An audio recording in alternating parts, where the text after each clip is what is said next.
കരിഞ്ഞ മാംസത്തിന്റെ മണം. അതാണ് ഇന്നും എന്നെ വേട്ടയാടുന്നത്. വർഷങ്ങൾ കുറെ കഴിഞ്ഞു, എന്നിട്ടും ആ മണം എന്നെ വിട്ടുപോയിട്ടില്ല. ചില രാത്രികളിൽ ആ മണം എന്റെ മുറിയിൽ നിറയും. ഞാൻ കിതച്ചുകൊണ്ട് ഞെട്ടി എഴുന്നേൽക്കും. ഫാൻ ഫുൾ സ്പീഡിൽ കറങ്ങുന്നുണ്ടാകും. പക്ഷേ ഞാൻ വിയർപ്പിൽ കുളിച്ചിരിക്കും. എന്റെ കൈകാലുകൾ വിറയ്ക്കുന്നുണ്ടാകും. ഞാൻ വേഗം പോയി ലൈറ്റ് ഇടും. മുറിയുടെ മുക്കും മൂലയും പരിശോധിക്കും. ആരും ഉണ്ടാകില്ല. എനിക്കറിയാം ഇവിടെയെങ്ങും ആരുമില്ലെന്ന്. പക്ഷേ ആ മണം അതിവിടെയുണ്ട്. എൻ്റെ മനസ്സിൻ്റെ ഏതോ ഒരു കോണിൽ അത് പതിഞ്ഞു കിടപ്പുണ്ട്. എൻ്റെ പേര് സുനിൽ. ഇത് എൻ്റെ കഥയാണ്. നിങ്ങൾക്കിത് വിശ്വസിക്കാൻ ബുദ്ധിമുട്ടായിരിക്കും. എനിക്കും അങ്ങനെയായിരുന്നു. യുക്തിക്ക് നിരക്കാത്തതൊന്നും ഞാൻ വിശ്വസിച്ചിരുന്നില്ല. ആ രാത്രി വരെ. വർഷം 2008. ഞാൻ കോഴിക്കോട് ജോലി ചെയ്തിരുന്ന സമയം. ഒരു സ്വകാര്യ ധനകാര്യ സ്ഥാപനത്തിൽ അസിസ്റ്റന്റ് മാനേജർ ആയിരുന്നു ഞാൻ. 5 വർഷമായി ഞാൻ ആ കമ്പനിയിൽ ജോലിക്ക് കയറിയിട്ട്. ജീവിതം തികച്ചും യാന്ത്രികമായിരുന്നു. രാവിലെ എഴുന്നേൽക്കുക, കുളിക്കുക, ഓഫീസിൽ പോവുക. അവിടെ എത്തുമ്പോൾ മുതൽ തലവേദന തുടങ്ങും. ടാർഗറ്റുകൾ, മീറ്റിങ്ങുകൾ, പിന്നെ മാനേജറുടെ ശകാരവും കസ്റ്റമേഴ്സിന്റെ പരാതികളും എല്ലാം കൊണ്ടും വലിയ സ്ട്രെസ്സായിരുന്നു. എൻ്റെ വീട്ടിൽ നിന്നും വെറും 4 കിലോമീറ്റർ ദൂരമേ ഓഫീസിലേക്കുള്ളൂ. ഞാൻ എൻ്റെ പഴയ പൾസർ ബൈക്കിലാണ് ഓഫീസിലേക്കുള്ള പോക്കും വരവും. ട്രാഫിക് ബ്ലോക്കുകളിൽ കിടന്നു വിയർക്കുക എന്നത് ഒരു പതിവായിരുന്നു. ആ ജീവിതം തന്നെ വല്ലാത്തൊരു മടുപ്പായി മാറിയിരുന്നു. അങ്ങനെ ഇരിക്കെയാണ് കമ്പനി ഒരു പുതിയ തീരുമാനമെടുക്കുന്നത്. തൃശൂർ ജില്ലയിൽ പുതിയ ബ്രാഞ്ച് തുടങ്ങുക. എനിക്കതത്ര വലിയ കാര്യമായൊന്നും തോന്നിയില്ല. അവിടെ ഒരു ചുമതല ഏൽപ്പിക്കുന്നത് വരെ. പുതിയ ബ്രാഞ്ചിലെ സ്റ്റാഫുകളെല്ലാം പുതിയ ആളുകളാണ്. മാനേജർ തൊട്ട് പ്യൂൺ വരെ ഫ്രഷേഴ്സ്. അവർക്കാർക്കും കമ്പനിയുടെ സോഫ്റ്റ്വെയറിനെ പറ്റി ഒന്നും അറിയില്ല. കമ്പനിയുടെ പ്രവർത്തനങ്ങളെ പറ്റി വലിയ ധാരണയുമില്ല. അവർക്ക് വേണ്ടത്ര പരിശീലനം നൽകണം. അതിനായി കമ്പനി തിരഞ്ഞെടുത്തത് എന്നെയും. ഒരു മാസം ഞാൻ തൃശ്ശൂരിൽ പോയി നിൽക്കണം. താമസിക്കാനുള്ള മുഴുവൻ ചെലവും കമ്പനി നോക്കിക്കോളും. കൂടാതെ യാത്രാ ചെലവും കിട്ടും. എന്നെ സംബന്ധിച്ച് അതൊരു രക്ഷപ്പെടലായിരുന്നു. കോഴിക്കോട്ടെ നരകത്തിൽ നിന്ന് ഒരു താൽക്കാലിക മോചനം. കേട്ട ഉടനെ തന്നെ ഞാൻ സമ്മതിച്ചു. എന്നെ സംബന്ധിച്ച് അതൊരു അവധിക്കാലം പോലെയായിരുന്നു. ജോലി ചെയ്യേണ്ടി വരും, പക്ഷേ കോഴിക്കോടുള്ള പ്രഷറൊന്നും ഉണ്ടാകില്ല. ഞാൻ തൃശ്ശൂരിലേക്ക് പോകാനുള്ള ഒരുക്കങ്ങൾ തുടങ്ങി. ബസ് യാത്ര എനിക്ക് പണ്ടേ ഉറപ്പാണ്. ബസ്സിലിരുന്നാൽ എനിക്ക് ഛർദ്ദിക്കാൻ വരും. അതുകൊണ്ട് ഞാൻ ബൈക്കിൽ പോകാമെന്ന് തീരുമാനിച്ചു. ഞായറാഴ്ച രാവിലെ ഞാൻ എൻ്റെ പഴയ പൾസർ ബൈക്കിൽ കോഴിക്കോട് നിന്നും യാത്ര തിരിച്ചു. നല്ല കാലാവസ്ഥയായിരുന്നു. കാര്യമായ തിരക്കില്ലാത്ത റോഡുകൾ. ഏതാണ്ട് ഉച്ചയോടെ ഞാൻ തൃശ്ശൂരെത്തി. ആ ദിവസം ഞാനൊരു ലോഡ്ജിലാണ് തങ്ങിയത്. തിങ്കളാഴ്ച രാവിലെ തന്നെ ഞാൻ പുതിയ ബ്രാഞ്ചിലെത്തി. ടൗണിന്റെ ഹൃദയഭാഗത്ത് തന്നെയുള്ള ഒരു ബിൽഡിങ്ങിലാണ് ഓഫീസ്. എല്ലാം പുതിയതാണ്. പുതിയ കസേരകൾ, പുതിയ കമ്പ്യൂട്ടറുകൾ. പെയിന്റിന്റെ മണം പോലും മാറിയിട്ടില്ല. ബ്രാഞ്ചിന്റെ ഉദ്ഘാടന ദിവസമായിരുന്നു അന്ന്. അവിടെ എല്ലാവർക്കും നല്ല ആവേശമുണ്ടായിരുന്നു. എനിക്ക് പക്ഷെ പ്രത്യേകിച്ച് ഒന്നും തോന്നിയില്ല. പുതിയ മാനേജറുടെ പേര് സുധീഷ് എന്നായിരുന്നു. നല്ലൊരു പയ്യൻ. അധികമൊന്നും സംസാരിക്കാത്ത പ്രകൃതം. എന്നോട് നല്ല ബഹുമാനത്തോടെയാണ് പെരുമാറിയത്. മറ്റ് സ്റ്റാഫുകളും അതുപോലെ തന്നെ. ആദ്യ ദിവസമായിരുന്നതുകൊണ്ട് കാര്യമായ പണികളൊന്നും ഉണ്ടായിരുന്നില്ല. സിസ്റ്റം ലോഗിൻ ചെയ്യുന്നത് ബ്രാഞ്ചിലുള്ളവർക്ക് കാണിച്ചു കൊടുത്തു. പിന്നെ കുറച്ച് കസ്റ്റമേഴ്സ് വന്നു. ഞാൻ അവരോട് സംസാരിച്ചു. പിന്നെ എല്ലാവർക്കും അത്യാവശ്യം വേണ്ടുന്ന കാര്യങ്ങളും പഠിപ്പിച്ചു കൊടുത്തു. അവരെല്ലാം വേഗത്തിൽ കാര്യങ്ങൾ പഠിച്ചെടുത്തു. എല്ലാവരും നല്ല സ്നേഹമുള്ളവരായിരുന്നു. കോഴിക്കോട്ടെ ഓഫീസ് പോലെ ആയിരുന്നില്ല അത്. കോഴിക്കോട് ആർക്കും പരസ്പരം മിണ്ടാൻ പോലും സമയമില്ലായിരുന്നു. ഇവിടെയാണെങ്കിൽ എല്ലാവരും ഒരു കുടുംബം പോലെയാണ് പെരുമാറിയത്. വൈകുന്നേരം 6 മണിക്ക് ഓഫീസ് അടച്ചു. ഇനി എനിക്ക് താമസിക്കാനുള്ള സ്ഥലത്തേക്ക് പോകണം. സുധീഷാണ് എനിക്കുള്ള വീട് ഏർപ്പെടുത്തിയിട്ടുള്ളത്. അവൻ എൻ്റെ അടുത്തേക്ക് വന്നു. സുനിൽ സാറേ, നമുക്ക് പോയാലോ? അവൻ ചോദിച്ചു. പോവാം. ഇവിടെ നിന്നും അധികം ദൂരമുണ്ടോ? ഞാൻ ചോദിച്ചു. ഇവിടെ നിന്ന് കുറച്ച് ദൂരമുണ്ട്. ഒരു 6.5 കിലോമീറ്റർ കാണും. ടൗണിൽ നല്ല വീടുകളൊന്നും കിട്ടാനില്ല. ഉള്ളതിന് തന്നെ ഭയങ്കര വാടകയാണ്. ഇതാകുമ്പോൾ കമ്പനിയുടെ ബഡ്ജറ്റിൽ ഒതുങ്ങും. നല്ലൊരു ഗ്രാമമാണ്. എനിക്ക് സന്തോഷം തോന്നി. ടൗണിലെ തിരക്കുകളിൽ നിന്ന് മാറി നിൽക്കാൻ തന്നെയാണ് ഞാനും ആഗ്രഹിച്ചിരുന്നത്. ഞാൻ എൻ്റെ ബൈക്ക് എടുത്തു. സുധീഷ് അവൻ്റെ സ്കൂട്ടറും.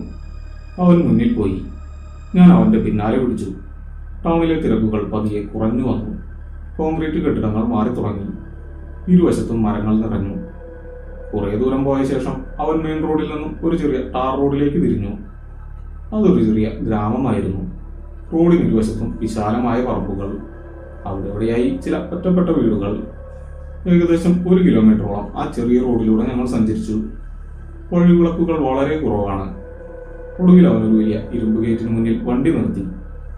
ഞാൻ ബൈക്ക് ഓഫ് ചെയ്ത് ചുറ്റും നോക്കി.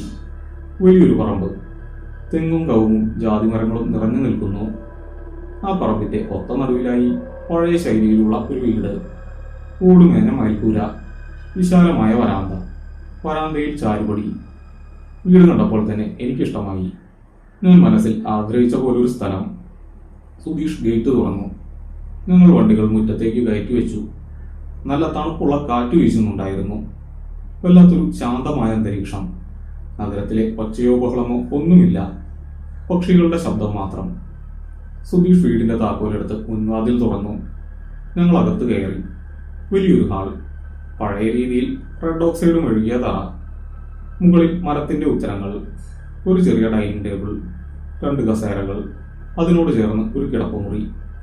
മുറിയിൽ പഴയൊരു തടിക്കട്ടിൽ, പിന്നെ ഒരു ചെറിയ അലമാരയും. അടുക്കളയിൽ അത്യാവശ്യം പാത്രങ്ങളും ഗ്യാസ് സ്റ്റൗവും ഉണ്ടായിരുന്നു.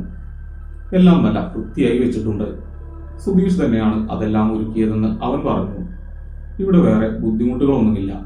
വെള്ളം യഥേഷ്ടമുണ്ട്. കറണ്ട് അങ്ങനെ പോകാറില്ല. തൊട്ടടുത്ത് കടകളില്ലാത്തത് മാത്രമാണ് ഒരു പ്രശ്നം. എന്തെങ്കിലും വാങ്ങണമെങ്കിൽ മെയിൻ റോഡ് വരെ പോകണം. അവൻ പറഞ്ഞു. അതൊന്നും കുഴപ്പമില്ല. ഈ വീട് എനിക്ക് ഇഷ്ടപ്പെട്ടു. ഈ ശാന്തത തന്നെയാണ് എനിക്ക് വേണ്ടത്, ഞാൻ പറഞ്ഞു. അവൻ ചിരിച്ചു. ശരി സാർ, ഞാൻ ഇറങ്ങട്ടെ. നാളെ രാവിലെ കാണാം. അതും പറഞ്ഞവൻ വണ്ടി സ്റ്റാർട്ട് ചെയ്തു പോയി. പിന്നെ ഗേറ്റ് അടയുന്ന ശബ്ദം കേട്ടു. അതോടെ അവിടെ വലിയൊരു നിശബ്ദത പടർന്നു. ഞാൻ ആ വലിയ വീട്ടിൽ തനിച്ചായി. ഞാൻ വരാന്തയിലെ ചാരുപടിയിൽ പോയി കുറച്ചു നേരം ഇരുന്നു. ഇരുട്ട് വീണു തുടങ്ങിയിരുന്നു. പറമ്പിലെ മരങ്ങൾ കാറ്റിൽ ആടി ഉലയുന്നുണ്ട്. എനിക്കൊട്ടും പേടി തോന്നിയില്ല. സത്യത്തിൽ എനിക്ക് വല്ലാത്തൊരു സമാധാനമാണ് അനുഭവപ്പെട്ടത്. കോഴിക്കോടായിരുന്നപ്പോൾ ഉണ്ടായിരുന്ന ടാർഗറ്റും പ്രശ്നമൊക്കെ എൻ്റെ മനസ്സിൽ നിന്നും പാടെ മാഞ്ഞുപോയി. ഇനി ഒരു മാസത്തേക്ക് അതേക്കുറിച്ചുള്ള ചിന്തകളെ വേണ്ട. ഇതെന്റെ സമയമാണ്. ആദ്യത്തെ 2 ആഴ്ച ഒരു സ്വപ്നം പോലെയാണ് കടന്നുപോയത്. വളരെ വേഗത്തിൽ. രാവിലെ 6 മണിക്ക് ഞാൻ എഴുന്നേൽക്കും. നല്ല തണുത്ത വെള്ളത്തിൽ കുളിക്കും. വരാന്തയിൽ വന്നിരുന്ന് കാക്കകളുടെയും കുരുവികളുടെയും ശബ്ദം കേട്ടുകൊണ്ട് ചായ കുടിക്കും. 9 മണിക്ക് മുമ്പായി ഓഫീസിലേക്ക് പോകും. ഓഫീസിൽ അത്യാവശ്യം തിരക്കുകളുണ്ടാകും. എന്നാൽ കൃത്യം 5:30 തന്നെ ഓഫീസ് അടയ്ക്കാൻ പറ്റാറുണ്ടായിരുന്നു. തിരികെ വരുന്ന വഴിക്ക് ഞാൻ ടൗണിൽ നിന്ന് അത്യാവശ്യമുള്ള സാധനങ്ങൾ വാങ്ങും. വീട്ടിൽ വന്ന് സ്വയം ഭക്ഷണം പാകം ചെയ്യും. മിക്കവാറും ചോറും പിന്നെ എന്തെങ്കിലും കറികളും ആയിരിക്കും. രാത്രി 8 മണിയാകും മുമ്പ് തന്നെ ഞാൻ ഭക്ഷണം കഴിക്കും. പിന്നെ കുറച്ചു നേരം ഏതെങ്കിലും പുസ്തകം വായിക്കും. 10 മണിക്ക് മുമ്പായി കിടന്നുറങ്ങും. നല്ല ഉറക്കം കിട്ടിയിരുന്നു. ആ ഗ്രാമത്തിലെ നിശബ്ദത ഞാൻ ശരിക്കും ആസ്വദിക്കുകയായിരുന്നു. പക്ഷേ ചില രാത്രികളിൽ എന്തോ ചെറിയ ചില അസ്വസ്ഥതകൾ തോന്നിയിരുന്നു. ഞാൻ അതത്ര കാര്യമാക്കിയില്ല. വരാന്തയിലിരുന്ന് പുസ്തകം വായിക്കുമ്പോൾ പെട്ടെന്ന് നല്ല തണുപ്പുള്ളൊരു കാറ്റ് വരും. എൻ്റെ ദേഹത്തെ അത് പൊതിയും. അതുവരെ അവിടെ ഇല്ലാതിരുന്ന ഒരു മണം ആ കാറ്റിലുണ്ടാകും. എന്തൊക്കെയോ കരിയുന്ന മണം. ഞാൻ പുസ്തകം മടക്കി വെച്ചെഴുന്നേറ്റ് ചുറ്റും നോക്കും. ആരെങ്കിലും ചവറ് കത്തിക്കുന്നതാകുമെന്ന് ഞാൻ കരുതി പോന്നു. പക്ഷെ ഒരിടത്തും ഞാൻ തീയുടെ വെളിച്ചം കണ്ടിരുന്നില്ല. ഞാൻ എഴുന്നേറ്റ് മുറ്റത്തേക്കിറങ്ങി ഇരുട്ടിലേക്ക് നോക്കും. എവിടെയും ഒന്നും കാണാൻ കഴിയില്ല. ഞാൻ തിരികെ വന്ന് വാതിലടച്ച് കുറ്റിയിടും. ചില രാത്രികളിൽ ഉറങ്ങാൻ കിടക്കുമ്പോൾ പുറത്തുണങ്ങിയ ഇലകളിൽ ആരോ ചവിട്ടി നടക്കുന്ന ശബ്ദം കേൾക്കാം. ആരോ പതുക്കെ പതുക്കെ നടന്നു പോകുന്ന ശബ്ദം. ചെറിയൊരു പേടിയോടെ ഞാൻ ജനൽ തുറന്നു നോക്കും. മുറ്റത്ത് ഇരുട്ടു മാത്രം. അത് കാറ്റിൽ ഇലകൾ കൊഴിയുന്ന ശബ്ദമാകാമെന്ന് പറഞ്ഞ് ഞാൻ എന്നെ തന്നെ സമാധാനിപ്പിക്കും. ഞാനൊരു യുക്തിവാദിയായിരുന്നു. പ്രേതത്തിലും ഭൂതത്തിലും എനിക്ക് തീരെ വിശ്വാസമില്ലായിരുന്നു. അതുകൊണ്ട് തന്നെ ഞാൻ അതിനെയൊന്നും പേടിച്ചില്ല. എന്റെ പേടി കള്ളന്മാരെയായിരുന്നു. ഇതെല്ലാം ഒറ്റയ്ക്കുള്ള താമസം മൂലമുണ്ടാകുന്ന വെറും തോന്നലുകൾ മാത്രമാണെന്ന് ഞാൻ വിശ്വസിച്ചു. അവിടെയായിരുന്നു എനിക്ക് തെറ്റിയത്. 2 ആഴ്ച കഴിഞ്ഞതോടെ കാര്യങ്ങളാകെ മാറി മറിഞ്ഞു. പുതിയ ബ്രാഞ്ചിൽ കസ്റ്റമേഴ്സിന്റെ എണ്ണം കൂടി. ഉദ്ഘാടന ഓഫറുകൾ ഉണ്ടായിരുന്നതുകൊണ്ട് എല്ലാവർക്കും അക്കൗണ്ട് തുടങ്ങണം. പലർക്കും ലോണുകൾ വേണം. സ്വാഭാവികമായും ബ്രാഞ്ചിലെ തിരക്കും വർദ്ധിച്ചു. അതോടെ എൻ്റെ ജോലിഭാരം കൂടി. പുതിയ സ്റ്റാഫുകൾക്ക് കാര്യങ്ങൾ മനസ്സിലായെങ്കിലും വേഗത കുറവായിരുന്നു. സിസ്റ്റത്തിൽ ഡാറ്റ എൻട്രി ചെയ്യാൻ അവർക്ക് ഒരുപാട് സമയമെടുത്തു. പലപ്പോഴും എനിക്ക് അവരുടെ കസാരയിലിരുന്ന് കാര്യങ്ങൾ ചെയ്യേണ്ടി വന്നു. അങ്ങനെ ഇരിക്കെ ഒരു ശനിയാഴ്ച. അന്ന് രാവിലെ മുതൽ ബ്രാഞ്ചിൽ പതിവിലും കവിഞ്ഞ തിരക്കുണ്ടായിരുന്നു. ഒന്നിരിക്കാൻ പോലും സമയമില്ലായിരുന്നു. വെള്ളം കുടിക്കാൻ പോലും ഞാൻ മറന്നു. ഉച്ചയ്ക്കുള്ള ഭക്ഷണം കഴിച്ചത് 3 മണിക്കാണ്. ആഴ്ച അവസാനമായതുകൊണ്ട് ഒരുപാട് കണക്കുകൾ തീർക്കാനും ഉണ്ടായിരുന്നു. തിരക്ക് കാരണം സമയം പോകുന്നത് ആരും അറിഞ്ഞില്ല. പുറത്തിരുട്ടു വീഴുന്നത് ഞാൻ ജനലിലൂടെ കണ്ടു. വഴിവിളക്കുകൾ തെളിഞ്ഞു. സമയം രാത്രി 9 മണിയായി. ഞങ്ങൾ ജോലിയുടെ തിരക്കിൽ തന്നെ ആയിരുന്നു. ഒടുവിൽ അവസാനത്തെ ഫയൽ ഞങ്ങൾ സേവ് ചെയ്തു. ഞാൻ സിസ്റ്റം ലോഗ് ഓഫ് ചെയ്തു. കസേരയിൽ പുറകോട്ട് ഞാൻ വലിയൊരു നെടുവീർപ്പിട്ടു. എന്റെ കഴുത്തും നടുവും വേദനിക്കുന്നുണ്ടായിരുന്നു. കണ്ണുകൾ പുകയുന്ന പോലെ. ഞാൻ വാച്ചിൽ നോക്കി. സമയം 10 മണി കഴിഞ്ഞിരിക്കുന്നു. എല്ലാവരും വല്ലാതെ ക്ഷീണിച്ചിരുന്നു. പെൺകുട്ടികളുടെ മുഖത്തൊക്കെ നല്ല വാട്ടമുണ്ട്. എല്ലാവർക്കും നല്ല ക്ഷീണമുണ്ടല്ലേ? ഞാൻ ചോദിച്ചു. അതെ സാറേ, ഇതൊരു വല്ലാത്ത ദിവസമായി പോയി, സുധീഷ് പറഞ്ഞു. നമുക്കൊരു കാര്യം ചെയ്യാം. ഒന്ന് റിലാക്സ് ആവാൻ വേണ്ടി എല്ലാവർക്കും കൂടി പുറത്തുനിന്ന് ഫുഡ് കഴിക്കാം. എൻ്റെ വക ട്രീറ്റ്, ഞാൻ പറഞ്ഞു. അത് കേട്ടപ്പോൾ എല്ലാവർക്കും സന്തോഷമായി. അവരുടെ മുഖത്ത് പുഞ്ചിരി വിടർന്നു. ഞങ്ങൾ വേഗം ഓഫീസ് കൂട്ടി താഴെ ഇറങ്ങി. വണ്ടികളെടുത്ത് ടൗണിലെ വലിയൊരു ഹോട്ടലിലേക്ക് പോയി. നല്ല തിരക്കുള്ള ഹോട്ടലായിരുന്നു അത്. ഞങ്ങൾ വലിയൊരു ടേബിളിന് ചുറ്റുമിരുന്നു. ഞങ്ങളെല്ലാം സമൃദ്ധമായി ഭക്ഷണം ഓർഡർ ചെയ്തു. ബിരിയാണിയും പൊറോട്ടയും ചിക്കനും ഒക്കെ മേടിച്ചു. അതൊരു നല്ല രാത്രിയായിരുന്നു. അതുവരെ ജോലിയെക്കുറിച്ച് മാത്രം സംസാരിച്ചിരുന്ന ഞങ്ങൾ അന്ന് മറ്റു പല കാര്യങ്ങളും സംസാരിച്ചു. എല്ലാവരും അവരവരുടെ വീട്ടുവിശേഷങ്ങൾ പറഞ്ഞു. കോളേജിലെ കഥകൾ പറഞ്ഞു. ചിരിയും തമാശകളുമൊക്കെയായി സമയം കടന്നുപോയി. പരസ്പരം അടുക്കാനും മനസ്സിലാക്കാനും ആ നിമിഷങ്ങൾ ഞങ്ങളെ സഹായിച്ചു. അതുവരെ ഉണ്ടായിരുന്ന ജോലിയുടെ ക്ഷീണമൊക്കെ അതോടെ ഞങ്ങൾ മറന്നു. ഒരു പുതിയ ഉന്മേഷം ഞങ്ങൾക്ക് ലഭിച്ചു. ഭക്ഷണം കഴിച്ചു കഴിഞ്ഞ് ഞങ്ങൾ പുറത്തിറങ്ങി. ടൗൺ ഉറങ്ങി തുടങ്ങിയിരുന്നു. കടകളെല്ലാം അടച്ചു. അന്തരീക്ഷത്തിൽ നേരിയ തണുപ്പുണ്ട്. ഞങ്ങൾ യാത്ര പറഞ്ഞു പിരിഞ്ഞു. സാറേ, ശ്രദ്ധിച്ചു പോണം, വെളിച്ചം കുറവുള്ള റോഡാണ്, സുധീഷ് എന്നോട് പറഞ്ഞു. കുഴപ്പമില്ല സുധീഷേ, ഞാൻ പതുക്കെ പോകൂ, ഞാൻ മറുപടി പറഞ്ഞു. ഞാൻ എൻ്റെ ബൈക്കിൽ കയറി വണ്ടി സ്റ്റാർട്ട് ചെയ്തു. ഞാൻ വാച്ചിൽ സമയം നോക്കി. 11 മണി കഴിഞ്ഞിരിക്കുന്നു. നാളെ ഞായറാഴ്ചയാണ്. അതുകൊണ്ട് എനിക്ക് സമയത്തെക്കുറിച്ച് വലിയ ടെൻഷൻ ഇല്ലായിരുന്നു. പോയി സുഖമായി ഉറങ്ങാം. വേറെ പണിയൊന്നുമില്ലാത്തത് കൊണ്ട് നാളെ വൈകി എഴുന്നേറ്റാൽ മതി. ഞാൻ ബൈക്ക് മുന്നോട്ടെടുത്തു. ടൗണിലെ വിജനമായ റോഡിലൂടെ ഞാൻ സാവധാനം വണ്ടി ഓടിച്ചു. തണുത്ത കാറ്റിന്റെ മുഖത്തേക്ക് അടിക്കുന്നുണ്ടായിരുന്നു. എനിക്ക് വല്ലാത്തൊരു ആശ്വാസം തോന്നി. ഞാനൊരു പഴയ മലയാളം പാട്ട് മൂളിക്കൊണ്ടിരുന്നു. ഏറെ ദൂരം പിന്നിട്ട ശേഷം മെയിൻ റോഡിൽ നിന്ന് ഞാൻ ഗ്രാമത്തിലേക്കുള്ള ചെറിയ റോഡിലേക്ക് തിരിഞ്ഞു. അതൊരു വളവായിരുന്നു. ആ റോഡിലേക്ക് കയറിയ ഉടനെ എനിക്ക് ചുറ്റുമുള്ള അന്തരീക്ഷം മൊത്തത്തിൽ മാറിയതുപോലെ തോന്നി. വല്ലാത്തൊരു ഇരുട്ട്. വഴിവിളക്കുകളൊന്നുമില്ല. എൻ്റെ ബൈക്കിന്റെ ഹെഡ്ലൈറ്റിന്റെ വെളിച്ചം മാത്രം. ഇരുവശത്തും വലിയ മരങ്ങൾ നിൽക്കുന്നു. അവയുടെ ചില്ലകൾ റോഡിലേക്ക് ചാഞ്ഞു നിൽപ്പുണ്ട്. ഒരു വലിയ ഗുഹയിലേക്ക് കയറുന്നത് പോലെയാണ് എനിക്കപ്പോൾ തോന്നിയത്. സമയം 11:30 ആയി കാണുമെന്ന് ഞാൻ ഊഹിച്ചു. എൻ്റെ ബൈക്കിന്റെ എഞ്ചിൻ ശബ്ദമൊഴിച്ചാൽ എങ്ങും ഭയാനകമായ നിശബ്ദത. റോഡിൽ വേറെ ഒരു വണ്ടിയുമില്ല. ഞാൻ താമസിക്കുന്ന വീട് വരെ ഇനിയും ഏതാണ്ട് 1 കിലോമീറ്റർ കൂടിയുണ്ട്. ആ ദൂരത്തിനിടെ ആകെ 4-5 വീടുകൾ മാത്രമേ ഉള്ളൂ. അവയെല്ലാം റോഡിൽ നിന്നും ഉള്ളിലേക്ക് മാറി വലിയ മതിലുകൾക്കുള്ളിലാണ്. അവിടെയൊന്നും ആരും ഉണർന്നിരിപ്പില്ല എന്ന് എനിക്ക് തോന്നി. എല്ലാവരും ഉറങ്ങിക്കാണും. പെട്ടെന്ന് ആ നിശബ്ദതയെ ഭേദിച്ചുകൊണ്ട് ചുറ്റും ചിവീടുകളുടെ ശബ്ദം കേട്ടു തുടങ്ങി. ഞാൻ ബൈക്കിന്റെ ഗിയർ മാറ്റി വേഗത കുറച്ചു. റോഡിൽ പലയിടത്തും കുഴികളുണ്ട്. ഞാൻ വളരെ ശ്രദ്ധയോടെ വണ്ടി ഓടിച്ചുകൊണ്ടിരുന്നു. കാറ്റ് വല്ലാതെ വീശാൻ തുടങ്ങി. മരങ്ങൾ തമ്മിൽ ഒരു ഭയാനകമായ ശബ്ദം പുറപ്പെടുവിച്ചു. എനിക്കെന്തോ ഒരു അസ്വസ്ഥത തോന്നാൻ തുടങ്ങി. എന്തോ പന്തികളുണ്ടെന്ന് എൻ്റെ മനസ്സ് പറഞ്ഞുകൊണ്ടിരുന്നു. എൻ്റെ ശരീരത്തിലൂടെ ഒരു തരിപ്പ് കയറിപ്പോയി. ഞാൻ പകുതി ദൂരം പിന്നിട്ടു. ഇനി ഒരു 1/2 കിലോമീറ്റർ കൂടി പോയാൽ എൻ്റെ വീടായി. പെട്ടെന്നാണ് എൻ്റെ ശ്രദ്ധ ഇടതുവശത്തേക്ക് പോയത്. അവിടെ റോഡിൽ നിന്നും മാറി കാട് പിടിച്ചു കിടക്കുന്ന വലിയൊരു പറമ്പുണ്ട്. അതിന് നടുവിലൊരു പഴയ വീടും. അതിന് മതിലുകളില്ലായിരുന്നു. പകരം പഴയ മുള്ളുവേലി മാത്രമാണ്. ഞാൻ മുമ്പങ്ങനെ ആ വീട് അത്ര ശ്രദ്ധിച്ചിട്ടില്ല. പക്ഷേ ഇന്നത്തെ കാഴ്ച എൻ്റെ ശ്രദ്ധയെ അങ്ങോട്ടേക്ക് ആകർഷിച്ചു. ആ പറമ്പിലേക്ക് ഞാൻ നോക്കിയതും ഞാൻ ഞെട്ടിപ്പോയി. അറിയാതെ എൻ്റെ വലതുകൈ ബ്രേക്കിൽ അമർന്നു. ബൈക്ക് വലിയൊരു ശബ്ദത്തോടെ നിന്നു. ആ വീടിനുള്ളിൽ ഭയങ്കരമായ വെളിച്ചം. സാധാരണ ഒരു ബൾബിന്റെ വെളിച്ചമായിരുന്നില്ല അത്. വലിയൊരു തീജ്വാല. ആ വീടിന്റെ ജനലുകളിലൂടെ തീ പുറത്തേക്ക് ആളിപ്പടരുന്നു. പുക ഉയരുന്നുണ്ട്. ചുറ്റുമുള്ള മരങ്ങളിലേക്ക് ആ തീയുടെ ചുവന്ന വെളിച്ചം അടിച്ചു നിൽക്കുന്നു.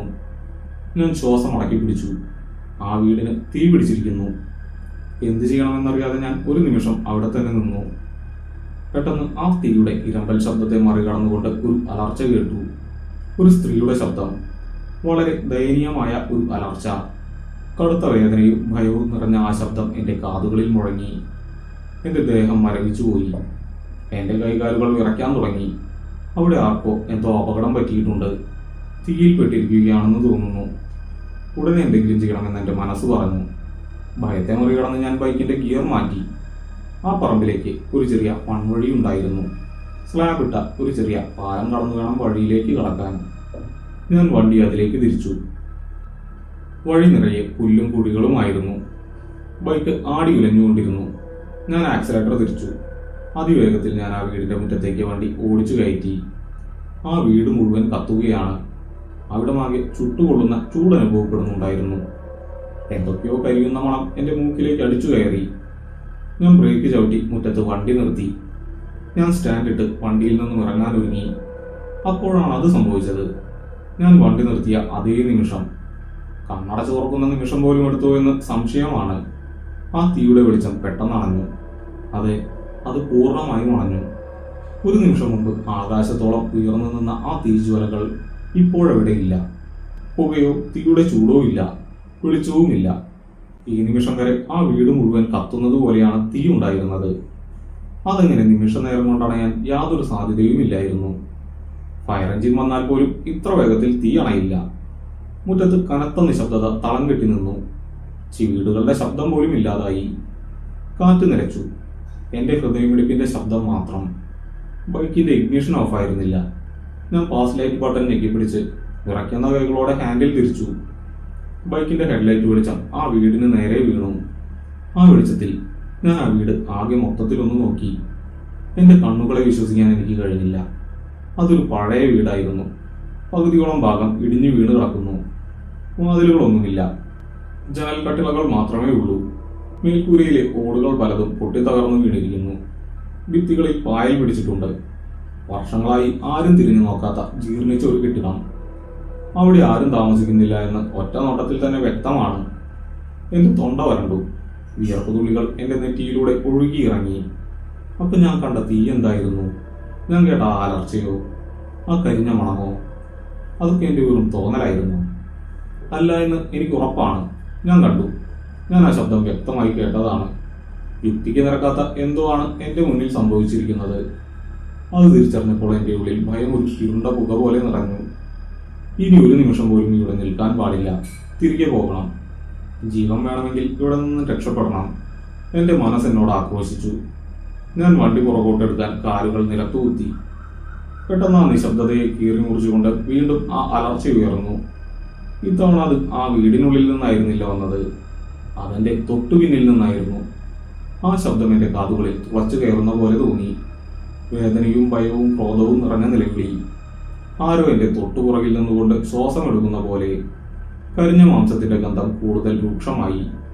പേടിച്ചു പോയ ഞാൻ കാല് തന്നെ വണ്ടിയിൽ നിന്നും താഴെ വീണു. ബൈക്ക് മണ്ണിലേക്ക് മറിഞ്ഞു വീണു. ഹെഡ്ലൈറ്റ് അണഞ്ഞു. എങ്ങും കൂരിട്ട്. എൻ്റെ കാലിന് മുകളിലാണ് ബൈക്ക് വീണത്. നല്ല വേദനയുണ്ടായിരുന്നു. പക്ഷെ എനിക്ക് അനങ്ങാൻ കഴിഞ്ഞില്ല. ഒന്ന് ശ്വാസം വിടാൻ പോലും ഞാൻ ഭയന്നു. ആ ഇരുട്ടിൽ എൻ്റെ മുന്നിൽ ആ ഉമ്മറപ്പടിയിൽ ആരോ എന്നെ നോക്കി നിൽക്കുന്നത് പോലെ എനിക്ക് തോന്നി. രണ്ട് കണ്ണുകൾ ഇരുട്ടിൽ തിളങ്ങുന്നുണ്ടോ? ഞാൻ എൻ്റെ കണ്ണുകൾ ഇറുക്കി അടച്ചു. ഇരുട്ട്, കരിങ്കമ്പിളി പുതച്ച പോലത്തെ ഇരുട്ട്. കണ്ണു തുറന്നിട്ടും ഒന്നും കാണാൻ കഴിയുന്നില്ല. എൻ്റെ വലതുകാലിന് മുകളിൽ ബൈക്ക് വീണ് കിടക്കുകയാണ്. എഞ്ചിന്റെ ചൂട് കാലിൽ തട്ടുന്നുണ്ട്. പക്ഷെ ഭയം കാരണം ശരീരമാകെ മരവിച്ചിരിക്കുകയാണ്. തൊണ്ട വരണ്ടുണങ്ങി. ആരോ എൻ്റെ തൊട്ടു പിന്നിലുണ്ടെന്ന് എനിക്ക് ഉറപ്പാണ്. പുറകിൽ നിന്നുള്ള ആ ശ്വാസത്തിന്റെ ശബ്ദം എന്റെ തോന്നലല്ല. ആ കരിഞ്ഞ മാംസത്തിന്റെ ഗന്ധം ഇപ്പോൾ എൻ്റെ മൂക്കിലേക്ക് ഇരച്ചു കയറുകയാണ്. ഞാൻ നിലത്തു നിന്നും ഒരു ഇഞ്ച് പോലും അനങ്ങിയില്ല. പേടിച്ച് ഞാൻ കണ്ണുകൾ വീണ്ടും ഇറുകി അടച്ചു. ഹൃദയമെടുപ്പ് വല്ലാതെ കൂടി. ഈ ഇരുട്ടിൽ എന്റെ തൊട്ടുപുറകിൽ എന്നെ തന്നെ നോക്കിക്കൊണ്ട് ആരോ നിൽപ്പുണ്ട്. സെക്കൻഡുകൾ മണിക്കൂറുകൾ പോലെ തോന്നി. പക്ഷെ ഒന്നും സംഭവിച്ചില്ല. ആരും എന്നെ തൊട്ടില്ല. ശബ്ദങ്ങളൊന്നും കേട്ടില്ല. എങ്ങും നിശബ്ദത, മരണത്തിന്റെ നിശബ്ദത. മെല്ലെ, വളരെ മെല്ലെ ഞാൻ കണ്ണുകൾ തുറന്നു. ഇരുട്ടു മാത്രം, അതല്ലാതെ ഒന്നുമില്ല. ഉമ്മറപ്പടിയിൽ നേരത്തെ കണ്ട ആ തിളങ്ങുന്ന കണ്ണുകളില്ല. പക്ഷെ ആ ഗന്ധം ഇപ്പോഴുമുണ്ട്. എനിക്ക് ജീവിക്കണം. ഇവിടെ കിടന്നാൽ ഞാൻ മരിക്കും. ആരും എന്നെ ഒന്നും ചെയ്തില്ലെങ്കിൽ പോലും ഞാൻ പേടിച്ചു മരിക്കും. എന്റെ സർവ്വശക്തിയും എടുത്ത് ഞാൻ ഇടതുകാൽ നിലത്തു കുത്തി വലതുകാലിന് മുകളിൽ നിന്ന് ബൈക്ക് തള്ളി മാറ്റി. കടുത്ത വേദന കാലിലൂടെ കയറിപ്പോയി. ഞാനത് വകവെച്ചില്ല. പല്ലുകൾ കടിച്ചു പിടിച്ച് ഞാൻ എഴുന്നേറ്റു. വിറയ്ക്കുന്ന കൈകളാൽ ഹാൻഡിലിൽ പിടിച്ച് ബൈക്ക് ഉയർത്തി. താക്കോൽ തിരിച്ച് ഞാൻ സെൽഫ് അമർത്തി. വണ്ടി സ്റ്റാർട്ടായില്ല. ഒന്നുകൂടി അമർത്തി നോക്കി. രക്ഷയില്ല. ബാറ്ററി ഡൗൺ ആയതുപോലെ. എൻ്റെ ഉള്ളൊന്ന് കാളി. ഞാൻ കിക്ക് ചെയ്യാൻ തുടങ്ങി. എന്നിട്ടും രക്ഷയില്ല. വണ്ടി ഇറങ്ങുന്നില്ല. എൻ്റെ ജീവൻ പോകുന്നത് പോലെ എനിക്ക് തോന്നി. പെട്ടെന്ന് ആ വീടിൻ്റെ ഉള്ളിൽ നിന്ന് എന്തോ നിലത്ത് വീഴുന്ന ശബ്ദം കേട്ടു. ചില്ലു പൊട്ടുന്ന ശബ്ദം. എൻ്റെ നെഞ്ചെടുപ്പ് കൂടി. ഞാനൊരു ഭ്രാന്തനെ പോലെ വീണ്ടും കിക്ക് ചെയ്തു. അഞ്ചാമത്തെ കിക്കിൽ എഞ്ചിൻ ഇറക്കി. ഹെഡ്ലൈറ്റ് തെളിഞ്ഞു. മഞ്ഞ വെളിച്ചം ആ ഇടിഞ്ഞു പൊളിഞ്ഞ വീടിന്റെ ചുമരിൽ പതിച്ചു. ഞാൻ അങ്ങോട്ട് നോക്കാൻ നിന്നില്ല. നോക്കാൻ എനിക്ക് ധൈര്യമില്ലായിരുന്നു. ഞാൻ ഗിയർ മാറ്റി ആക്സിലേറ്റർ തിരിച്ചു. ബൈക്ക് മുന്നോട്ട് കുതിച്ചു. കുഴികൾ നിറഞ്ഞ ആ വഴിയിലൂടെ ഞാൻ അതിവേഗത്തിൽ പാഞ്ഞു. ബൈക്കിന്റെ സസ്പെൻഷൻ തകർന്നു വീഴുമെന്ന് എനിക്ക് തോന്നി. എങ്കിലും ഞാൻ വേഗത കുറച്ചില്ല. പിന്നിലേക്ക് തിരിഞ്ഞു നോക്കാൻ എനിക്ക് ധൈര്യം ഉണ്ടായിരുന്നില്ല. റോഡിലേക്ക് കയറിയ ശേഷമാണ് ഞാൻ ശ്വാസം പോലും നേരെ വിട്ടത്. ഞാൻ താമസിക്കുന്ന വീട് വരെ എങ്ങനെയാണ് ബൈക്ക് ഓടിച്ചതെന്ന് എനിക്ക് ഓർമ്മയില്ല. ഗേറ്റ് തുറന്ന് ഞാൻ വണ്ടി മുറ്റത്തേക്ക് കയറ്റി. വണ്ടി ഓഫാക്കാതെ തന്നെ ഞാൻ ഓടിപ്പോയി മുൻവാതിൽ തുറന്നു. ഉടനെ തന്നെ അകത്ത് കയറി വാതിലടച്ച് താഴെയും മുകളിലും കുറ്റിയിട്ടു. വാതിലിൽ ചാരി നിന്ന് ഞാൻ കിതച്ചു. എന്റെ ദേഹമാകെ വിയർപ്പിൽ കുളിച്ചിരുന്നു. ഷർട്ട് നനഞ്ഞ് ദേഹത്ത് ഒട്ടിപ്പിടിച്ചിരുന്നു. Fan full സ്പീഡിലിട്ടു. ഞാൻ സോഫയിലേക്ക് വീണു. കാലിൽ നല്ല വേദനയുണ്ട്. പാൻസ് മുകളിലേക്ക് കയറ്റി നോക്കി. മുട്ടുകാല് കൂട്ടി ചോര ഒഴിക്കുന്നു. പക്ഷെ അത് ഞാൻ പാടെ അവഗണിച്ചു. എന്റെ മനസ്സിൽ ആ തീജ്വാലകൾ മാത്രമായിരുന്നു. ആ ദയനീയമായ നിലവിളി, ആ ശ്വാസമെടുക്കുന്ന ശബ്ദം. ഞാൻ എഴുന്നേറ്റ് വീട്ടിലെ ലൈറ്റുകളെല്ലാം ഇട്ടു. പിന്നെ അടുക്കളയിൽ പോയി ഒരു ഗ്ലാസ് വെള്ളം എടുത്തു കുടിച്ചു. എന്റെ കൈകളിലെ വിറയൽ അപ്പോഴും മാറിയിരുന്നില്ല. ഗ്ലാസ് പല്ലിൽ തട്ടി ശബ്ദമുണ്ടാക്കി. വീടിന്റെ ജനലുകളെല്ലാം അടച്ചുകൂട്ടിയിട്ടുണ്ടെന്ന് ഞാൻ ഒരിക്കൽ കൂടി ഉറപ്പുവരുത്തി. ഞാൻ ബെഡിൽ പോയി കിടന്നു. പുതപ്പ് തല വഴിയിട്ട് മൂടി. പക്ഷെ എനിക്ക് ഉറങ്ങാൻ കഴിഞ്ഞില്ല. കണ്ണടയ്ക്കുമ്പോൾ ഒരു കരിഞ്ഞ മുഖം എന്റെ മുന്നിൽ തെളിയുന്ന പോലെ. ആ മണം എന്റെ മുറിയിലുമുള്ളതുപോലെ. രാത്രിയുടെ ഓരോ യാമങ്ങളും ഞാൻ എണ്ണി തീർത്തു. പുറത്ത് പട്ടികൾ കുറയ്ക്കുകയും ഓരിയിടുകയും ചെയ്യുന്നുണ്ടായിരുന്നു. അരച്ചില്ലകൾ ജനലിൽ തട്ടുന്ന ശബ്ദം പോലും എന്നെ ഞെട്ടിച്ചു. പിന്നെ എപ്പോഴോ എന്റെ വീടിന്റെ വരാന്തയിൽ ആരോ നടക്കുന്നതായി എനിക്ക് തോന്നാൻ തുടങ്ങി. വലിയ കാലടികൾ മുറ്റത്തെ കരിയിലകളിൽ ചവിട്ടി നടക്കുന്നു. ഞാൻ ശ്വാസം അടക്കി പിടിച്ചു കിടന്നു. സമയം നീങ്ങുന്നില്ല എന്ന് എനിക്ക് തോന്നി. നേരം വെളുത്ത കാര്യം ഞാൻ അറിഞ്ഞത് ജനൽ വിടവിലൂടെ വെളിച്ചം വീണപ്പോഴാണ്. കിളികളുടെ ശബ്ദം കേട്ടു. ഞാൻ പതുക്കെ പുതപ്പ് മാറ്റി എഴുന്നേറ്റു. ദേഹത്ത് പലയിടത്തും നല്ല വേദനയുണ്ട്. കാലിലെ മുറിവിൽ ചോര ഉണങ്ങിപ്പിടിച്ചിരിക്കുന്നു. പകൽ വെളിച്ചം എനിക്ക് ചെറിയൊരു ആശ്വാസം നൽകി. പക്ഷെ മുറി തുറന്ന് പുറത്തിറങ്ങാൻ പേടിയുണ്ട്. കാരണം അടുത്തെങ്ങും മറ്റു വീടുകളൊന്നുമില്ല. രാത്രി കണ്ടത് വെറും ഒരു സ്വപ്നം മാത്രമായിരുന്നെങ്കിലെന്ന് ഞാൻ ആഗ്രഹിച്ചു. എന്റെ വല്ലാതെ ക്ഷീണിച്ച മനസ്സിന്റെ തോന്നലായിരുന്നെങ്കിലെന്ന്. പക്ഷെ അല്ല. എന്റെ കാലിലെ മുറിവ് സത്യമാണ്. ആ കരിഞ്ഞ മണം ഇപ്പോഴും എന്റെ മൂക്കിലുണ്ട്. എന്താണ് സംഭവിച്ചതെന്ന് എനിക്കറിയണം. ഞാൻ ഫോണെടുത്ത് സുധീഷിനെ വിളിച്ചു. രണ്ടാമത്തെ റിങ്ങിൽ അവൻ ഫോൺ എടുത്തു. Hello sir, good morning. അവൻ ഉന്മേഷത്തോടെ പറഞ്ഞു. സുധീഷെ, നിനക്കൊന്ന് ഇങ്ങോട്ട് വരാമോ? എന്റെ ശബ്ദം പതറുന്നുണ്ടായിരുന്നു. ഞാനത് പരമാവധി നിയന്ത്രിക്കാൻ ശ്രമിച്ചു. എന്തു പറ്റി സാർ? ശബ്ദത്തിനൊരു മാറ്റം. പനിയാണോ? അവന് സംശയം തോന്നി. അല്ല, നീ വാ, കുറച്ച് കാര്യങ്ങൾ സംസാരിക്കാനുണ്ട്. രാത്രി ഇങ്ങോട്ട് വരുന്നതിനിടെ ചെറുതായൊന്ന് വീണു. കാലിൽ ചെറിയൊരു മുറിവുണ്ട്. ഞാൻ കള്ളം പറഞ്ഞു. അയ്യോ, ഞാൻ വരാം സാർ. ഹോസ്പിറ്റലിൽ പോകണോ? വേണ്ട, നീ വന്നാൽ മതി. അത്രയും പറഞ്ഞ് ഞാൻ ഫോൺ കട്ട് ചെയ്തു. അന്ന് ഞായറാഴ്ചയായിരുന്നു. ഒരു യുഗത്തിന്റെ ദൈർഘ്യമുള്ള പകലായിരുന്നു അത്. ഞാൻ പുറത്തിറങ്ങിയില്ല. മുഴുവൻ സമയവും വീടിനുള്ളിൽ തന്നെ കഴിച്ചുകൂട്ടി. ഈ ഗ്രാമത്തോട് എനിക്ക് വെറുപ്പ് തോന്നി തുടങ്ങിയിരുന്നു. വൈകുന്നേരം 4 മണിയോടെ മുറ്റത്തൊരു സ്കൂട്ടർ വന്ന് നിൽക്കുന്ന ശബ്ദം കേട്ടു. സുധീഷാണ്. ഞാൻ പോയി വാതിൽ തുറന്നു. അവൻ മുറ്റത്ത് വണ്ടി നിർത്തി വേഗത്തിൽ നടന്നു വന്നു. എന്തു പറ്റി സാർ? എങ്ങനെയാ വീണത്? അവൻ എൻ്റെ കാലിലെ മുറിവിലേക്ക് നോക്കി. ഞാൻ അവനെ അകത്തേക്ക് വിളിച്ചു. അവനകത്ത് കയറിയതും ഞാൻ വേഗം വാതിലടച്ചു. ഞങ്ങൾ ഹാളിലിരുന്നു. ഞാൻ അവനോട് രാത്രി നടന്ന കാര്യങ്ങൾ പറയാൻ തുടങ്ങി. അവൻ എന്നെ കളിയാക്കുമോ എന്ന് എനിക്ക് പേടിയുണ്ടായിരുന്നു. കോഴിക്കോട് നിന്ന് വന്ന മാനേജർ വെറും ഒരു പേടിത്തൊണ്ടനാണെന്ന് അവൻ വിചാരിക്കുമെന്ന് ഞാൻ കരുതി. എങ്കിലും ഞാൻ പറഞ്ഞു, ഇന്നലെ രാത്രി കണ്ടത് മുഴുവൻ. അവനൊന്നും വേണ്ടിയില്ല. ഞാൻ പറഞ്ഞത് കേട്ട് അവൻ എന്നെ തന്നെ നോക്കിയിരിക്കുകയായിരുന്നു. അവന്റെ മുഖത്ത് ചിരിയുണ്ടായിരുന്നില്ല. പകരം വല്ലാത്തൊരു ഗൗരവം ആ മുഖത്ത് നിഴലിക്കുന്നത് ഞാൻ കണ്ടു. അവന്റെ കണ്ണുകളിൽ ചെറിയൊരു ഭയവും ഉണ്ടായിരുന്നു. നീ ഇത് വിശ്വസിക്കില്ല എന്ന് എനിക്കറിയാം, പക്ഷേ ഞാൻ കണ്ടതാണ്, അതെന്റെ തോന്നലല്ല. ഞാൻ അവനെ വിശ്വസിപ്പിക്കാൻ ശ്രമിച്ചു. സുധീഷ് വലിയൊരു നെടുവീർപ്പിട്ടു. അവൻ കസേരയിൽ മുന്നോട്ട് ആഞ്ഞിരുന്നു. അവന്റെ ശബ്ദം താഴ്ന്നിരുന്നു. ഞാൻ വിശ്വസിക്കുന്നുണ്ട് സാർ, അവൻ പറഞ്ഞു. അവന്റെ വാക്കുകൾ എന്നെ ഞെട്ടിച്ചു. ഞാൻ അവനെ തന്നെ ഉറ്റുനോക്കി. അവൻ എന്താണ് ഉദ്ദേശിക്കുന്നതെന്ന് എനിക്ക് മനസ്സിലായില്ല. സാറിന് തോന്നിയതല്ല, സാറ് കണ്ടത് സത്യമാണ്. ആ പറമ്പിലെ വീട്ടിൽ മുമ്പ് ഒരു വലിയ അപകടം നടന്നിട്ടുണ്ട്. അപകടമോ? എന്തപകടം? എന്റെ ഹൃദയമിടിപ്പ് വീണ്ടും കൂടി. ഒരു 8-10 വർഷം മുമ്പ് നടന്നതാണ്. ഈ നാട്ടുകാർക്കും അതിനെപ്പറ്റി സംസാരിക്കാൻ ഇഷ്ടമല്ല. ഞാൻ സ്കൂളിൽ പഠിക്കുന്ന സമയത്താണ് അത് നടക്കുന്നത്. സുധീഷ് പറയാൻ തുടങ്ങി. ഞാൻ ശ്വാസം പോലും വിടാൻ മറന്ന് അത് കേട്ടിരുന്നു. അവിടെ ഒരു കുടുംബം താമസിച്ചിരുന്നു. രാജേട്ടനും ഭാര്യ ലതയും. അവർക്കൊരു മകളുണ്ടായിരുന്നു, 10 വയസ്സുള്ളൊരു കുട്ടി. രാജേട്ടൻ ഒരു ലോറി ഡ്രൈവറായിരുന്നു. മിക്കവാറും ദിവസങ്ങളിൽ അയാൾ വീട്ടിലുണ്ടാകില്ല, ദൂരെ യാത്രകളിലായിരിക്കും. ലതയും മകളും മാത്രമായിരുന്നു ആ വീട്ടിൽ താമസം. അവർക്ക് അയൽക്കാരുമായി വലിയ അടുപ്പമൊന്നുമില്ലായിരുന്നു. വല്ലാതെ ഒറ്റപ്പെട്ട ജീവിതമായിരുന്നു അവരുടേത്. സുധീഷ് ഒന്ന് നിർത്തി. മേശപ്പുറത്തിരുന്ന കുപ്പിയിൽ നിന്ന് കുറച്ച് വെള്ളം എടുത്ത് കുടിച്ചു. പിന്നെ അവൻ തുടർന്നു. ഒരു ശനിയാഴ്ച രാത്രിയാണത് സംഭവിച്ചത്. രാജേട്ടൻ ലോറിയുമായി പോയതാണ്.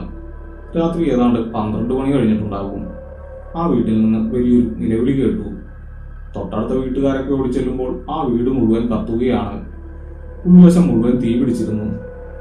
ആർക്കും ഒന്നും ചെയ്യാൻ കഴിഞ്ഞില്ല. മുൻവാതിൽ അകത്തുനിന്ന് പൂട്ടിയിരുന്നു. ഫയർഫോഴ്സ് എത്തുമ്പോഴേക്കും എല്ലാം കഴിഞ്ഞിരുന്നു. വീടിന്റെ മേൽക്കൂര മുഴുവൻ കത്തി താഴെ വീണു. സുധീഷ് പറഞ്ഞത് കേട്ട് എന്റെ വായ ഉണങ്ങി വരണ്ടു. അവർ മരിച്ചോ? ഞാൻ വിക്കി ചോദിച്ചു. ലത വെന്തു മരിച്ചു. അവരുടെ ശരീരം പൂർണ്ണമായും കരിഞ്ഞ നിലയിലായിരുന്നു. പോലീസുകാർക്ക് പോലും അതൊരു വല്ലാത്ത കാഴ്ചയായിരുന്നു. അത്ര ദാരുണമായ മരണം. മകളോ? ഞാൻ ആകാംക്ഷയോടെ ചോദിച്ചു. അതാണ് സാർ ഈ കഥയിലെ ഏറ്റവും ദുരൂഹമായ കാര്യം.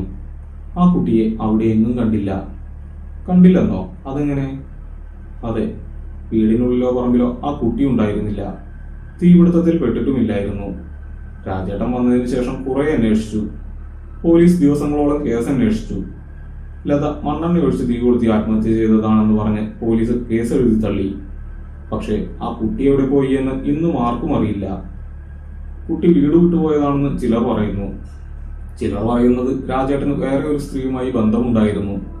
ലത അതറിഞ്ഞതുകൊണ്ടാണ് അവർ ആത്മഹത്യ ചെയ്തതെന്നാണ്. സുധീഷ് ഒന്ന് നിർത്തി. ആ വലിയ ഹാളിൽ ഭയാനകമായ നിശബ്ദത പടർന്നു. അതിനുശേഷം ആ രാജേട്ടൻ വീട് കൂട്ടിയിട്ട് എങ്ങോട്ടോ പോയി. പിന്നെ അയാൾ തിരികെ വന്നിട്ടില്ല. വർഷങ്ങളായി ആ വീട് അങ്ങനെ തന്നെ കിടക്കുകയാണ്. അതിനുശേഷം രാത്രി ആ വഴി പോകുന്ന ചിലരൊക്കെ ആ ശബ്ദം കേട്ടിട്ടുണ്ട്. തീ കത്തുന്നത് കണ്ടിട്ടുണ്ട്. പക്ഷെ ആരും അത് പുറത്തു പറയാറില്ല. പേടിച്ചിട്ടാണ്. സാർ അത് നേരിട്ട് കണ്ടു, അത്രമാത്രം. ഞാൻ മരവിച്ചിരിക്കുകയായിരുന്നു. അപ്പോൾ ഞാൻ ഇന്നലെ കണ്ടത് യാഥാർത്ഥ്യമായിരുന്നു. ആ മരിച്ച ലതയുടെ അവസാന നിമിഷങ്ങളിലെ വേദനയും ഭയവുമാണ് ഞാൻ അവിടെ കണ്ടത്. ആ തീയും നിലവിളിയും അവിടെ ഇന്നും അവസാനിച്ചിട്ടില്ല. അതെല്ലാം ആ ഇടിഞ്ഞു പൊളിഞ്ഞ വീടിനുള്ളിൽ ഇന്നും കുടുങ്ങിക്കിടക്കുകയാണ്. ആ സമയമാകുമ്പോൾ അത് വീണ്ടും ആവർത്തിക്കുകയാണ്. എനിക്ക് പെട്ടെന്ന് ഇവിടെ നിന്നും മാറണമെന്ന് തോന്നി. ഈ ഗ്രാമത്തിൽ, ഈ ഏകാന്തതയിൽ എനിക്കിനി നിൽക്കാൻ കഴിയില്ല. ഈ വീടിനെ പോലും എനിക്കിപ്പോൾ പേടിയാണ്. സുധീഷെ, എനിക്കിവിടെ നിൽക്കാൻ പേടിയാകുന്നു. എനിക്കൊരു റൂം ടൗണിൽ ശരിയാക്കി തരാമോ? ഞാൻ നാളെ തന്നെ മാറാം. പൈസ എത്രയാണെങ്കിലും ഞാൻ കൊടുത്തോളാം, ഞാൻ ധൈര്യമായി പറഞ്ഞു. ശരിയാക്കാം സാർ. ടൗണിൽ നല്ലൊരു ലോഡ്ജിൽ ഞാൻ റൂം നോക്കാം. സാറ് പേടിക്കണ്ട. ഇന്ന് രാത്രി ഞാൻ സാറിന്റെ കൂടെ ഇവിടെ നിൽക്കാം. നാളെ രാവിലെ നമുക്ക് സാധനങ്ങളൊക്കെ പാക്ക് ചെയ്തു പോകാം. അവൻ എന്നെ ആശ്വസിപ്പിച്ചു. അതൊരു വലിയ ആശ്വാസമായിരുന്നു എനിക്ക്. ഒരാൾ കൂടെയുണ്ടല്ലോ. ഞങ്ങൾ പിന്നീട് ആ വീടിനെ കുറിച്ച് കൂടുതൽ സംസാരിച്ചില്ല. ഞാൻ അവന് ചായ ഇട്ട് കൊടുത്തു. വൈകുന്നേരമായി. ഇരുട്ട് വീണു തുടങ്ങി. ഞാൻ നേരത്തെ തന്നെ വാതിലുകളും ജനലുകളും എല്ലാം അടച്ചുപൂട്ടി. രാത്രി 8 മണിയായി. പുറത്തു വീണ്ടും കാറ്റ് വീശാൻ തുടങ്ങിയിരുന്നു. മരങ്ങൾ പരസ്പരം ഉരസുന്ന ശബ്ദം കേൾക്കാം. ഞങ്ങൾ ഹാളിൽ TV കണ്ടുകൊണ്ടിരിക്കുകയായിരുന്നു. ശബ്ദം കുറച്ചാണ് വെച്ചിരുന്നത്.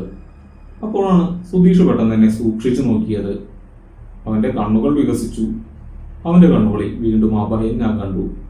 ഇത്തവണ അത് ശരിക്കും പ്രകടമായിരുന്നു. എന്തു പറ്റി സുധീഷെ? ഞാൻ ചോദിച്ചു. എന്റെ ശബ്ദം വീണ്ടും പതറി.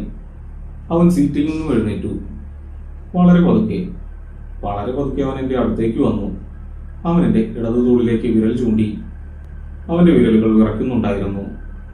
സാർ, അതെന്താണ്? അവന്റെ ശബ്ദം തൊണ്ടയിൽ കുരുങ്ങി. ഞാൻ എൻ്റെ ഇടതു തോളിലേക്ക് നോക്കി. ഞാൻ ഇട്ടിരുന്നത് ഇളം നീല നിറത്തിലുള്ള ഷർട്ടായിരുന്നു. ഇന്നലെ രാത്രി ഞാൻ ഇട്ടിരുന്ന അതേ ഷർട്ട്. രാവിലെ കുളിച്ചതിന് ശേഷം കഴുകിയിടാനായി കസേരയിൽ വെച്ചിരുന്ന അതേ ഷർട്ട് ശ്രദ്ധിക്കാതെ തന്നെ ഞാൻ വീണ്ടും എടുത്തിട്ടതാണ്. എന്റെ ഇടതു തോളിൽ കഴുത്തിനോട് ചേർന്ന് ഒരു പാടുണ്ടായിരുന്നു. കറുത്ത നിറത്തിലുള്ള ഒരു പാട്. വെറുതെ അഴുപ്പ് പുരണ്ടതല്ല. രണ്ടു വലിയ വിരലുകൾ എന്റെ തോളിൽ അമർത്തിപ്പിടിച്ചതിന്റെ പാട്. കരിഞ്ഞ മാംസത്തിന്റെ നിറമുള്ള വളരെ വ്യക്തമായ വിരലടയാളങ്ങൾ. എന്റെ നീല ഷർട്ടിൽ ആ കറുത്ത പാട് വളരെ വ്യക്തമായി കാണാമായിരുന്നു. ഒരു മനുഷ്യന്റെ വിരലുകൾ തന്നെയായിരുന്നു അത്. പക്ഷേ തൊലി കരിഞ്ഞ ഒരു മനുഷ്യന്റേതാണെന്ന് മാത്രം. അതെ, ഇന്നലെ രാത്രി എന്റെ പിന്നിൽ ആ ശ്വാസം വീണപ്പോൾ ആരുമില്ലാത്ത ആ ഇരുട്ടിൽ ആരോ എന്റെ തോളിൽ പിടിച്ചിരുന്നു. ബൈക്ക് തിരിക്കാൻ നോക്കിയപ്പോൾ എന്നെ താഴേക്ക് വലിച്ചിട്ടത് ആ കരിഞ്ഞ കൈകളായിരുന്നു. ആ വിരലുകൾ എന്നെ സ്പർശിച്ചിരിക്കുന്നു. അതുകൊണ്ടാണ് ഞാൻ താഴെ വീണത്, അല്ലാതെ ബാലൻസ് തെറ്റിയതല്ല. എന്റെ തല കറങ്ങുന്നത് പോലെ തോന്നി. ശരീരമാകെ തണുത്തുറഞ്ഞു. ഹൃദയമിടിപ്പ് നിലച്ചതുപോലെയായി. എനിക്ക് ശ്വാസം കിട്ടാതെയായി. ഞാൻ എൻ്റെ തോളിലെ ആ പാടിലേക്ക് തന്നെ നോക്കിയിരുന്നു. ആ നിമിഷം പെട്ടെന്ന് ഞങ്ങളുടെ തലയ്ക്ക് മുകളിലെ ട്യൂബ് ലൈറ്റ് വലിയ ശബ്ദത്തോടെ പൊട്ടിത്തെറിച്ചു. ചില്ലു കഷ്ണങ്ങൾ താഴേക്ക് വീണു. മുറിയിലാകെ വീണ്ടും ഇരുട്ട് നിറഞ്ഞു. ഊരിരുട്ട്. അതോടൊപ്പം വീടിന്റെ മുൻവാതിലിൽ ആരോ ആഞ്ഞടിക്കുന്ന ശബ്ദം ഞങ്ങൾ കേട്ടു. ആരോ വാതിൽ പൊളിച്ചകത്ത് കടക്കാൻ ശ്രമിക്കുകയാണ്. ഞാനും സുധീഷും ശ്വാസമടക്കി പിടിച്ച് ആ ഇരുട്ടിൽ നിശ്ചലരായി നിന്നു. വാതിലിലെ അടി കൂടുതൽ ശക്തി പ്രാപിച്ചു. ഒപ്പം ഇന്നലെ രാത്രി റോഡിൽ വെച്ച് അനുഭവപ്പെട്ട അതേ കരിഞ്ഞ മാംസത്തിന്റെ ഗന്ധം അടച്ചിട്ട വീടിനുള്ളിലേക്ക് ഇരച്ചു കയറാൻ തുടങ്ങി. മുൻവാതിൽ ആടി ഉലയുന്നുണ്ടായിരുന്നു. ഓരോ അടിക്കും അത് തകർന്നു വീഴുമെന്ന് തോന്നി. ആ ഇരുട്ടിൽ എന്ത് ചെയ്യണമെന്നറിയാതെ ഞാൻ നിശ്ചലനായി നിന്നു. സുധീഷ് എന്റെ കൈ മുറുകെ പിടിച്ചിരുന്നു. അവന്റെ കൈകൾ ഐസ് പോലെ തണുത്തിരുന്നു. കരിഞ്ഞ മണം ഇപ്പോൾ അസഹനീയമായിരുന്നു. എന്റെ ശ്വാസകോശം വരെ അത് നിറയുന്നത് പോലെ എനിക്ക് തോന്നി. വാതിലിലെ അടി പെട്ടെന്ന് നിന്നു. കനത്ത നിശബ്ദത. പിന്നെ വാതിലിന്റെ വിടവിലൂടെ ആരോ പതുക്കെ മന്ത്രിക്കുന്ന ശബ്ദം കേട്ടു. വളരെ പതുക്കെ ഒരു വരണ്ട ശബ്ദം. എന്റെ മോള്, എന്റെ കുട്ടി എവിടെ? അത് ലതയുടെ ശബ്ദമായിരുന്നു. തീയിൽ വെന്തു മരിച്ച ലത. അവൾ ഇപ്പോൾ എന്നെയും തേടി വന്നിരിക്കുന്നു. ഇന്നലെ രാത്രി എന്റെ തോളിൽ വീണ ആ സ്പർശം വെറുമൊരു അബദ്ധമായിരുന്നില്ല. അവർ എന്നെ പിന്തുടർന്നിരിക്കുന്നു. സുനിൽ സാറെ, നമുക്ക് പിൻവാതിൽ വഴി ഇറങ്ങി ഓടാം. സുധീഷ് എന്റെ ചെവിയിൽ മന്ത്രിച്ചു. അതായിരുന്നു ഏക പോം വഴി. ഞാൻ തലയാട്ടി. ഞങ്ങൾ പതുക്കെ ഒരു ശബ്ദവും ഉണ്ടാക്കാതെ അടുക്കളയിലേക്ക് നടന്നു. എന്റെ കാലിലെ മുറിവ് വല്ലാതെ വേദനിക്കുകയും ചോരയൊലിക്കുകയും ചെയ്യുന്നുണ്ടായിരുന്നു. ഞാൻ അതെല്ലാം മറക്കാതെ പറ്റില്ലായിരുന്നു. ഞാൻ അടുക്കളയുടെ വാതിൽ പതുക്കെ തുറന്നു.